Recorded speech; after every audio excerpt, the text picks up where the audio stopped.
Bonjour chers amis, ici Peter Moore. Aujourd'hui, je partage avec vous un article, dans le fond, qui a été écrit par Chris Hedges, qui est journaliste lauréat du prix Pulitzer pour le New York Times, puis il est auteur de plusieurs livres aussi.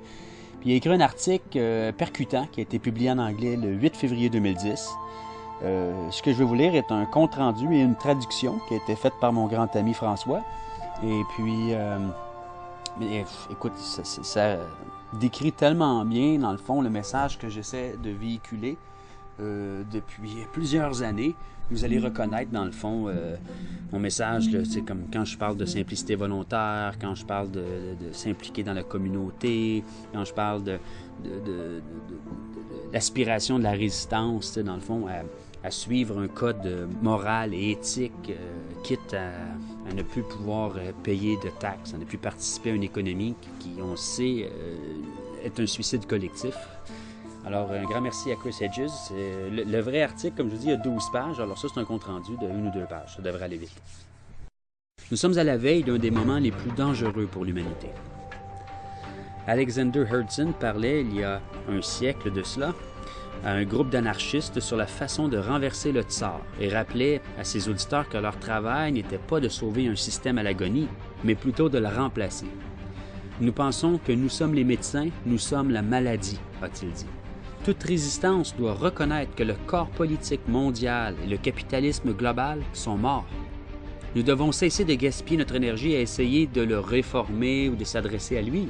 Cela ne signifie pas la fin de la résistance, mais cela veut dire des formes très différentes de résistance. Cela signifie tourner nos énergies vers la construction de collectivités durables pour affronter la crise à venir, puisque nous serons incapables de survivre et de résister sans un effort de coopération.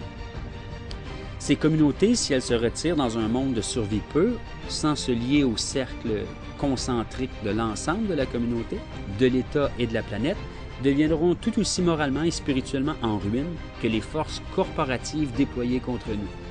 Toutes les infrastructures que nous construisons, comme les monastères du Moyen Âge, devraient chercher à maintenir vivante la tradition intellectuelle et artistique qui rend une société civile, l'humanisme et le bien commun possible. L'accès à des parcelles de terres agricoles sera primordial. Nous aurons à saisir, comme les moines médiévaux l'ont fait, que nous ne pouvons pas modifier la culture plus large autour de nous, au moins dans le court terme. Mais nous pouvons être en mesure de conserver les codes moraux et la culture pour les générations au-delà de la nôtre. La résistance sera réduite à de petits, mais souvent imperceptibles, actes de défiance. Nous nous tenons à la frontière d'une des plus sombres périodes de l'histoire de l'humanité, où les lumières de la civilisation vacillent, chancellent, et nous risquons de descendre pendant des décennies, sinon des siècles, dans la barbarie. Les élites ont réussi à nous convaincre que nous n'avons plus la capacité de comprendre les vérités révélées qui nous sont présentées, ou de se battre contre le chaos causé par les catastrophes économiques et environnementales. Tant que la masse des populations désorientées et effrayées, nourries d'images qui leur permettent d'halluciner perpétuellement, existe dans cet état de barbarie, il lui sera possible de frapper périodiquement, avec une fureur aveugle, contre la répression accrue de l'État. La pauvreté généralisée, les pénuries alimentaires, mais elle n'aura pas la capacité et la confiance en soi face aux défis pour confronter de proche ou de loin les structures de contrôle. Le fantasme de larges révoltes populaires et des mouvements de masse brisant l'hégémonie de l'État corporatif n'est que cela, un fantasme. Chris Hedges écrit que son analyse se rapproche de l'analyse de nombreux anarchistes, mais il note une différence cruciale. Les anarchistes ne comprennent pas la nature de la violence. Ils saisissent l'étendue de la pourriture qui règne dans nos institutions culturelles et politiques. Ils savent qu'ils doivent couper les tentacules de la consommation, mais ils croient naïvement que cela peut être combattu avec des formes de résistance physique et des actes de violence. Il y a des débats au sein du mouvement anarchiste, tels que ceux sur la destruction des biens, mais une fois que vous commencez à utiliser des explosifs plastiques, des innocents sont tués. Et quand la violence anarchique commence à perturber les mécanismes de la gouvernance, l'élite au pouvoir va se servir de ces actes, même mineurs, comme une excuse pour employer une force disproportionnée et impitoyable contre les agitateurs réels ou présumés, ce qui ne fera qu'alimenter la colère des déshérités. Hedges ne se définit pas comme étant pacifiste. Je sais qu'il y a des moments je le cite, « Je sais qu'il y a des moments, et concède même que celui qui pourrait éventuellement être l'un d'eux, où les êtres humains sont contraints de répondre à la répression montante avec la violence. J'ai été à Sarajevo pendant la guerre en Bosnie. Nous savions précisément ce que les forces serbes feraient de nous s'ils arrivaient à percer les défenses et le système de tranchées autour de la ville assiégée. Nous avons eu des exemples de la vallée de Drina ou la ville de Vukovar, où environ un tiers des habitants musulmans avaient été tués, et le reste stationné dans des camps de réfugiés ou de relocalisation.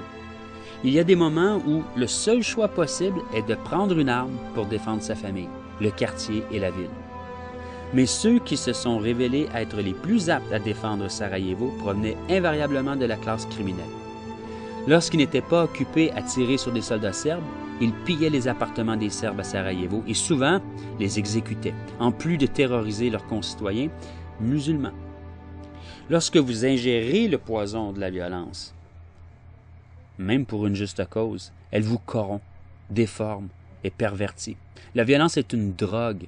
Elle est même le plus puissant narcotique connu de l'humanité. Les plus accros à la violence sont ceux qui ont accès aux armes et qui possèdent un penchant pour la force. Et ces tueurs remontent à la surface de n'importe quel mouvement armé en les contaminant avec l'enivrant et intoxiquant pouvoir qui vient avec la capacité de détruire. J'ai vu cela guerre après guerre. Quand vous vous engagez dans cette voie, vous finissez par opposer vos monstres contre leurs monstres. Et ceux qui sont sensibles, humains et doux, ceux qui ont une propension à nourrir et protéger la vie, sont marginalisés et souvent tués. La vision romantique de la guerre et la violence est plus fréquente chez les anarchistes et la gauche radicale que dans la culture dominante. Ceux qui s'opposeront avec l'aide de la force de l'État corporatif ne le vaincront pas. Pas plus qu'ils arriveront à maintenir les valeurs culturelles qu'ils doivent être soutenues si nous voulons avoir un avenir valant la peine d'être vécu. De mes nombreuses années en tant que correspondant de guerre au El Salvador, Guatemala, à Gaza et en Bosnie, j'ai vu que les mouvements de résistance armée sont toujours des mutations de la violence qui les a engendrés.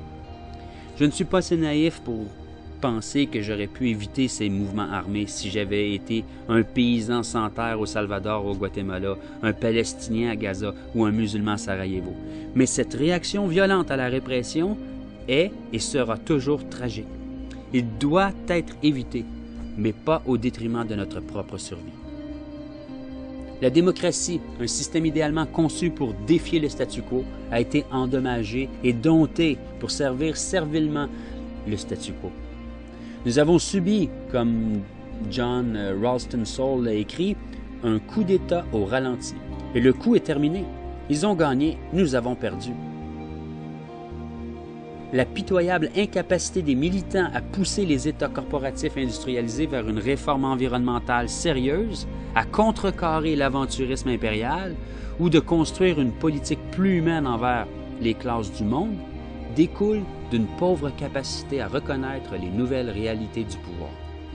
Le paradigme du pouvoir a changé de façon irrévocable et conséquemment, le paradigme de la résistance doit impérativement se modifier lui aussi.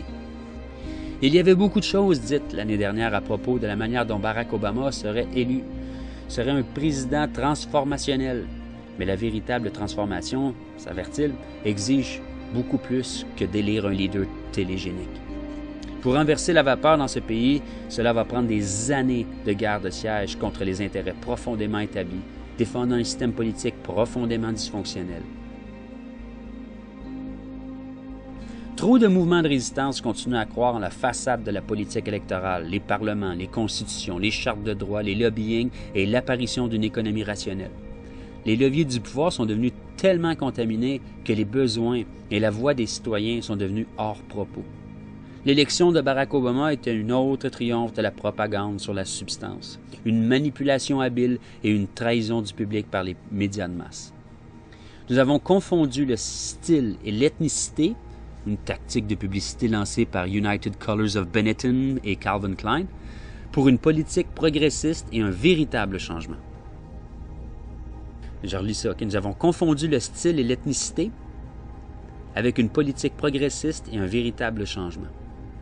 L'objectif, comme avec toutes les marques de commerce, a été de confondre les consommateurs passifs et faire passer une marque de commerce pour une expérience. Obama désormais une célébrité mondiale, est une marque de commerce. Il n'avait presque pas d'expérience, mis à part 2 ans au Sénat, n'avait aucune base morale et a été vendu comme toute autre chose aux populations. La campagne d'Obama a été nommée Marketer de l'année du Advertising Age pour 2008. Elle a emporté sur les finalistes Apple et Zappos.com. Faites confiance aux professionnels. La marque de commerce Obama est le rêve d'un agent de marketing. Le président Obama fait une chose et la marque Obama vous porte à croire une autre. C'est l'essence même de la publicité fructueuse. Vous achetez, vous faites ce que les annonceurs veulent pour ce qu'ils peuvent vous faire ressentir. Nous vivons dans une culture caractérisée par ce que Benjamin Demont appelle la junk politics. Nommons-la la politique déchet. Elle n'exige pas la justice ou la réparation des droits. Elle incarne toujours des causes plutôt que les clarifier. Elle évite les véritables débats pour des scandales fabriqués, des potins et des spectacles. Elle trompette l'éternel optimisme, louange sans cesse notre force morale et le caractère, et communique dans un langage « On ressent votre douleur ». Le résultat de la politique déchet est que rien ne change, ce qui signifie aucune interruption des processus et pratiques qui renforcent les systèmes interconnectés existants, favorisant les avantages socio-économiques pour un groupe particulier. La croyance culturelle selon laquelle nous pouvons faire se produire des choses que par la pensée, en visualisant, en les souhaitant, en puisant dans notre force intérieure ou par la compréhension que nous sommes vraiment exceptionnels, est de la pensée magique. Nous pouvons toujours faire plus d'argent, atteindre de nouveaux quotas, consommer plus de produits, faire progresser notre carrière si nous avons assez de foi. Cette pensée magique, qu'on nous prêche à travers tout le spectre politique par Oprah, les célébrités du sport, Hollywood, les gourous de l'auto-assistance et les chrétiens démagogues, est largement responsable de l'effondrement de l'économie et de l'environnement, car toute Cassandra qui a vu venir les choses a été rejetée comme étant du négatif. De croire que seule la pensée magique, que notre pensée créatrice pourrait changer les choses, est une erreur, je suis définitivement d'accord. Mais si je peux donner ma propre opinion, moi, Peter Moore, je crois que cette pensée-là est un préalable aux véritables actions qui vont changer les choses. Mais il faut d'abord les concevoir. Tous les plus grands hommes que j'ai entendus partager avec nous les raisons de leur succès vont nous dire qu'il faut visualiser d'abord ton succès. L'erreur serait de se contenter de visualiser. Michael Jordan disait ça. Il faut visualiser le ballon entrer dans le panier avant de contracter un muscle. C'est 50%. L'autre 50%, c'est la contraction des muscles et puis le mouvement. Alors, il ne faudrait pas nier l'importance de cet optimisme-là et puis de cette pensée-là créatrice. Mais il ne faudrait pas s'arrêter là. Cette croyance qui permet aux hommes et aux femmes de se comporter et agir comme des petits-enfants jette le discrédit sur des préoccupations légitimes et inquiétantes. Elle exacerbe le désespoir et la passivité. Elle favorise un état d'auto-illusion. Le but, la structure et les objectifs de l'État corporatif ne sont jamais sérieusement remis en question. Questionner et s'engager dans un exercice de critique du collectif corporatif revient à se faire taxer de vouloir faire obstruction et d'être négatif. Cela a perverti la façon dont nous percevons notre nation, le monde naturel et soi-même. Le nouveau paradigme de la puissance, couplé à son idéologie bizarre de progrès indéfini et le bonheur impossible, a transformé des nations entières, y compris les États-Unis, en monstres. Nous pouvons marcher à Copenhague, nous pouvons rejoindre la journée mondiale de manifestations climatiques, nous pouvons composter et accrocher la lessive à sécher, nous pouvons écrire des lettres à nos élus et voter pour Barack Obama, mais l'élite au pouvoir est imperméable à la charade de la participation démocratique. Le pouvoir est entre les mains de trolls moraux et intellectuels qui participent impitoyablement à la création d'un système néo-féodal et le meurtre de l'écosystème qui soutient l'espèce humaine. Et faire appel à leur bonne nature ou chercher à influencer les leviers internes de pouvoir ne fonctionnera plus. Nous ne pourrons pas, en particulier aux États-Unis, éviter notre Götterdämmerung. Excusez la prononciation. Obama, tout comme le premier ministre du Canada, Stephen Harper, ainsi que les autres chefs des pays industrialisés, se sont révélés être de tout aussi bons outils de l'État corporatif que l'a été George W. Bush. Notre système démocratique a été transformé en ce que le philosophe politique Sheldon Wolin avait nommé le totalitarisme inversé. Le totalitarisme inversé, à la différence du totalitarisme classique, ne tourne pas autour d'un démagogue ou d'un chef charismatique. il trouve son expression dans l'anonymat de l'État corporatif. Il prétend chérir la démocratie, le patriotisme, une presse libre, les systèmes parlementaires et les constitutions, alors qu'il manipule et corrompt les leviers internes pour renverser et contrecarrer les institutions démocratiques. Les candidats politiques sont élus au vote populaire par les citoyens, mais sont régis par des armées de lobbyistes à Washington, Ottawa ou dans les autres capitales du monde. Les médias corporatifs contrôlent presque tout ce que nous lisons, regardons ou écoutons, et ils imposent une uniformité insipide de l'opinion. La culture de masse, détenue et diffusée par les sociétés privées, nous divertit avec des questionnaires, des spectacles et des potins sur les célébrités. Dans les régimes totalitaires classiques, tels que le nazisme ou le communisme soviétique, l'économie était subordonnée à la politique. Sous le totalitarisme inversé, l'inverse est vrai, écrit Wolin. L'économie domine la vie politique et avec la domination vient les différentes formes de cruauté. Le totalitarisme inversé exerce un pouvoir total, sans recourir à la plus grossière des formes de contrôle telles que les goulags, les camps de concentration ou la terrorisation des masses. Il exploite la science et la technologie pour atteindre ses sombres buts.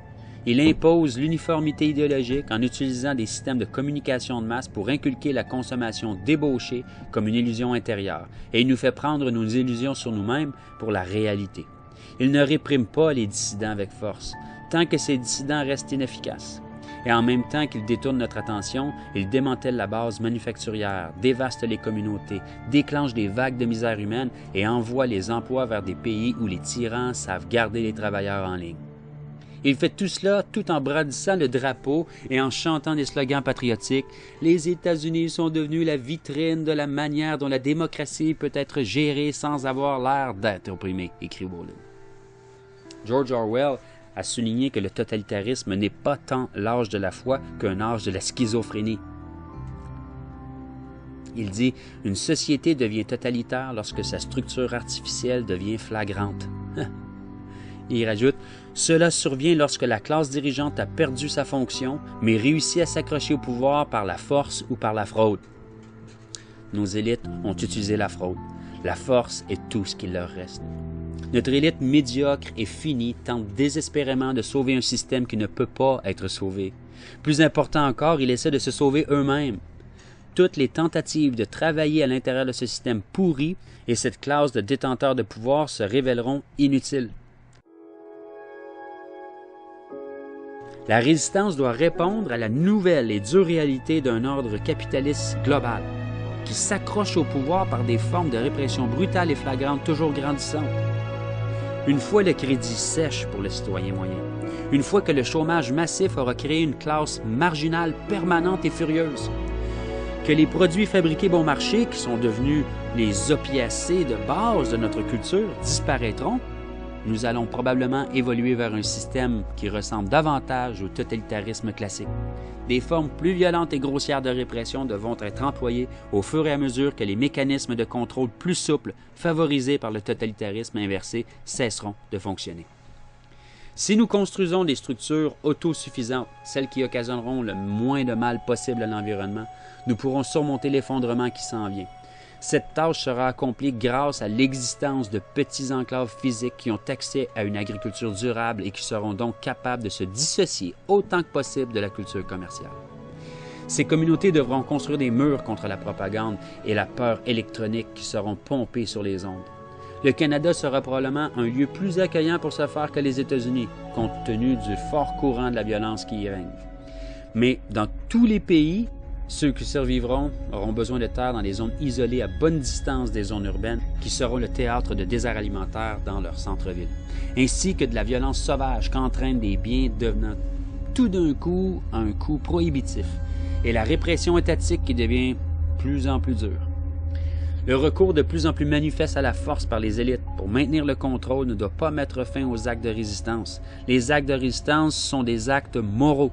Ils prennent vie parce que les gens de conscience comprennent l'impératif moral de remettre en question les systèmes d'abus et le despotisme. Ils devraient être menés non pas parce qu'ils sont efficaces, mais parce qu'ils sont justes. Ceux qui commencent ces actes sont toujours peu nombreux et rejetés par ceux qui cachent leur lâcheté derrière leur cynisme. Mais la résistance, bien que marginale, continue à affirmer la vie dans un monde inondé par la mort. C'est l'acte suprême de la foi, la plus haute forme de spiritualité, et qui, lui, seul rend l'espoir possible.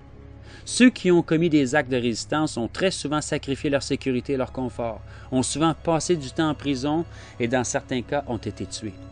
Ils ont compris que pour vivre dans le plein sens du mot, exister en tant qu'être humain libre et indépendant, même dans la nuit la plus sombre de la répression d'État, cela signifie défier l'injustice. Nous devons continuer à résister, mais il faut maintenant le faire avec la réalisation inconfortable que des changements significatifs ne vont probablement pas se produire dans notre vivant. Cela rend la résistance plus difficile. Cela déplace la résistance du domaine du tangible et de l'immédiat vers l'abstrait et de l'indéterminé. Mais renoncer à ces actes de résistance constitue la mort spirituelle et intellectuelle. Cela revient à se rendre à l'idéologie déshumanisante du capitalisme totalitaire. Les actes de résistance maintiennent en vie un autre récit, maintiennent notre intégrité et donnent de la volonté aux autres, eux que nous ne pourrons jamais rencontrer, de se lever et porter la flamme que nous leur passons. Aucun acte de résistance est futile. Que ce soit de refuser de payer des impôts, de lutter pour une taxe Tobin, travailler à changer le paradigme économique néoclassique, révoquer une charte d'entreprise, tenir des votes globaux sur Internet ou utiliser Twitter pour catalyser une réaction en chaîne de refus contre l'ordre néolibéral. Mais nous devons résister et trouver la foi que la résistance en vaut la chandelle, car nous ne pourrons pas immédiatement modifier la configuration du terrible pouvoir en place. Et dans cette longue guerre, une communauté qui nous soutient émotionnellement et matériellement sera la clé d'une vie de défiance. Le philosophe Theodor Adorno a écrit que la préoccupation exclusive avec les égocentrismes personnels et l'indifférence à la souffrance des autres au-delà du groupe auquel on s'identifie est ce qui a finalement rendu le totalitarisme et les génocides possibles. L'incapacité de s'identifier aux autres est sans conteste la plus importante composante psychologique qui fait que des atrocités peuvent se produire autour de gens plus ou moins civilisés et innocents. L'indifférence au sort d'autrui et l'élévation suprême de soi est ce que les top entreprises cherchent à nous inculquer. Ils utilisent la peur ainsi que l'hédonisme pour contrecarrer la compassion humaine. Nous devons continuer à combattre les mécanismes de la culture dominante, même si ce n'est que dans le but de préserver notre humanité commune à travers de petits, voire de minuscules actes. Nous devons résister à la tentation de se replier sur soi-même et d'ignorer la cruauté se trouvant de l'autre côté de notre porte. L'espoir demeure dans ces actes de défiance souvent imperceptibles. Cette défiance, cette capacité de dire non, c'est exactement ce que les psychopathes contrôleurs de notre système de pouvoir cherchent à éradiquer. Tant que nous serons prêts à défier ces forces, nous aurons une chance.